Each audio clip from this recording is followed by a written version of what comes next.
vous allez me poser des questions sur ce qui concerne le régime présidentiel. Pourquoi j'ai fait des observations sur le régime présidentiel?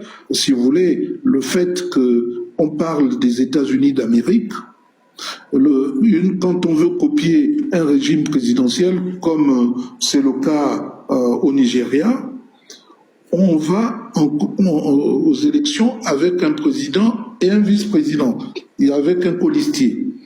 Et en cas de vacances, s'il advenait que le président ne soit plus à même de poursuivre son job, si on peut s'exprimer ainsi, si je puis m'exprimer ainsi, c'est le vice-président qui prend la relève.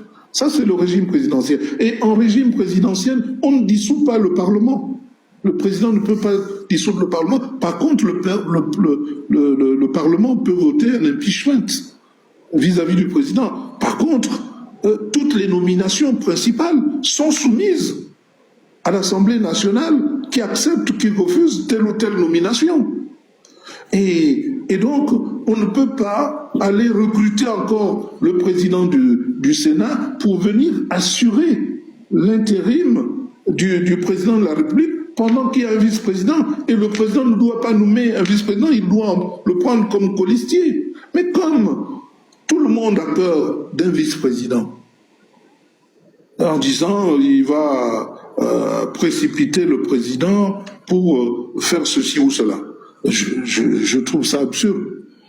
On ne peut pas avoir un système présidentiel et un système semi-présidentiel. Et par ailleurs, quand je parlais de l'âge, je trouve indécent que le président mette un certain nombre de dispositions avec des ministres qui l'entourent, qui n'ont même pas droit à la parole, et avec un vice-président qui est obligé de le subir. Pourquoi prendre un vice-président qui a 79 ans?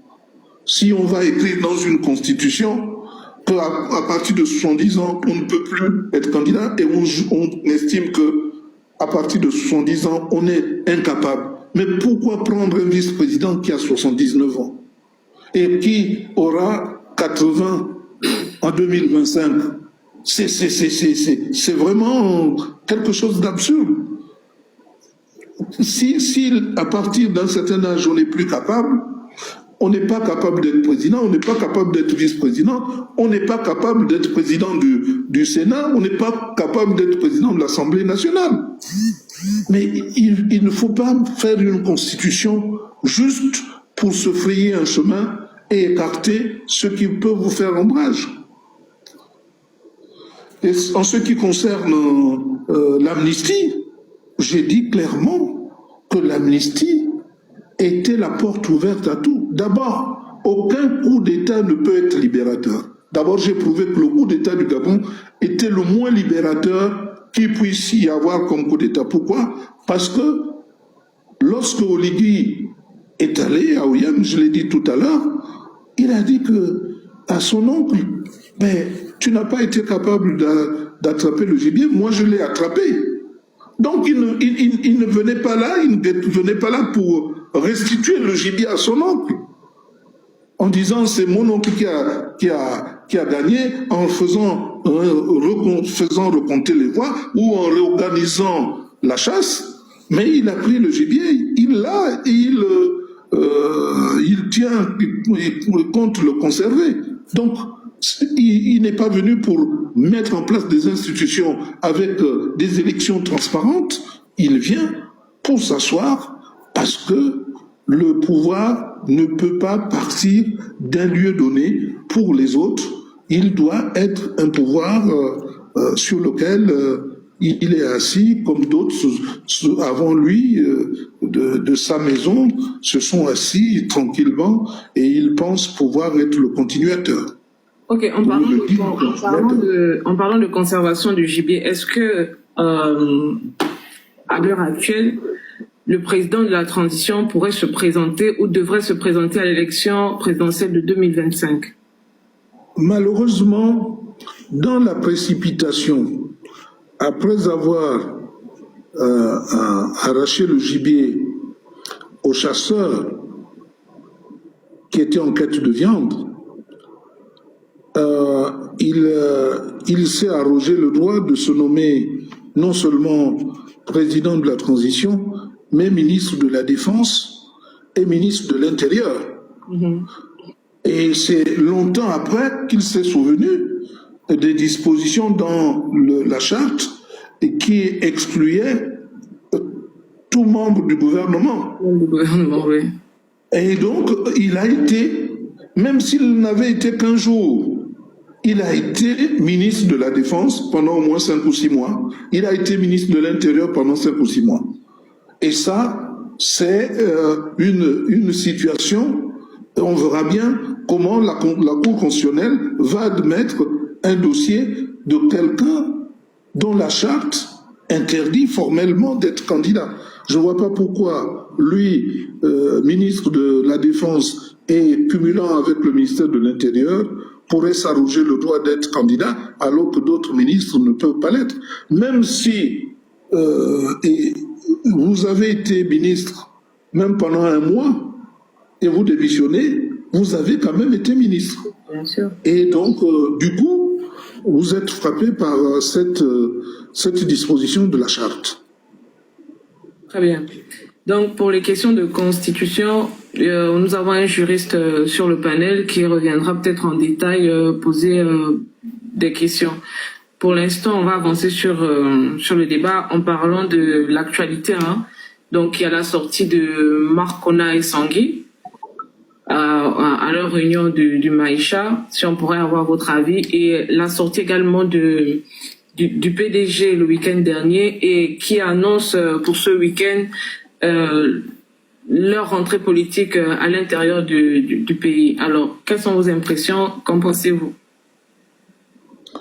D'abord, Marc Ona et Sangui, les gens n'ont jamais travaillé. Ils ont travaillé dans des organisations, dans certaines organisations, alors que l'environnement, ils ne sont jamais occupés d'environnement.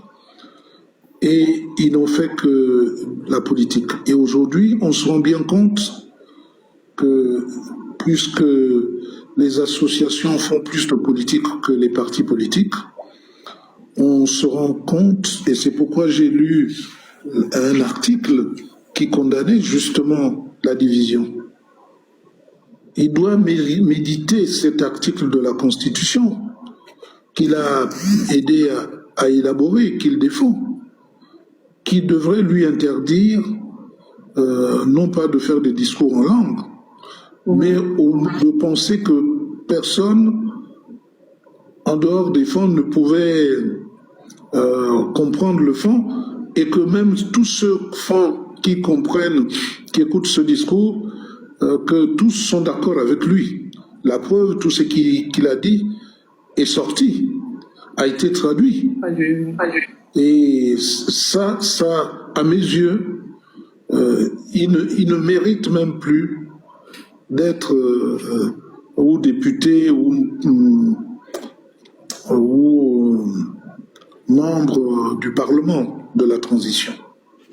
Mais, comme vous savez, c'est fait pour encenser Oligui, c'est fait pour dire qu'Oligui, qui s'appelle aussi Nguema, est fond, et que en tant que fils d'un fond qui ne l'a même pas élevé, ils se réjouissent d'avoir un président fond. C'est un fauteuil qui est le leur et qu'ils doivent conserver, sauf que tout honte bu, ce fauteuil restera, si on y prend garde, dans le Haut-Ogooué et dans la même famille depuis que le président Léomba a choisi le président Omar Bongo. Le président Léomba, qui n'était pas Téké, a choisi un Téké, et je pense que on peut imaginer un instant que le pouvoir aille ailleurs que chez les Fonds ou les Téké, parce que le Gabon est un indivisible et que le chef de l'État doit être là pour l'ensemble du pays. C'est pourquoi il ne faut pas choisir les hommes, il faut choisir les programmes. des programmes qui rassurent et qui font dépendre le développement intégral de notre pays. Exactement.